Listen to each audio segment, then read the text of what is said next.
काल पाडवा होता म्हणून मी आहोंना ओवाळलं. काल पाडवा होता म्हणून मी आहोंना ओवाळलं. 100 रुपयांच्या नोटांचं बंडल त्यांनी मला गिफ्ट केलं. 100 रुपयांच्या नोटांचं बंडल त्यांनी मला गिफ्ट केलं.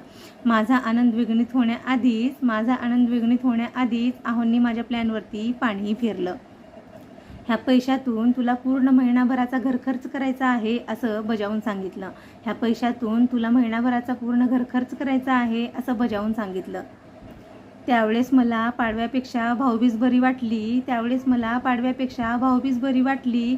आहोंनी दिलेल्या नोटाच्या बंडलापेक्षा मला माझ्या भावांनी दिलेली एक नोट मला माझ्या हक्काची वाटली. आहोंनी दिलेल्या नोटाच्या बंडलापेक्षा मला माझ्या भावांनी दिलेली एक नोट मला माझ्या हक्काची वाटली. माहेरून आलेल्या कोणत्याही वस्तूवरती सासरच्यांचा अधिकार नसतो याची मला जाणीव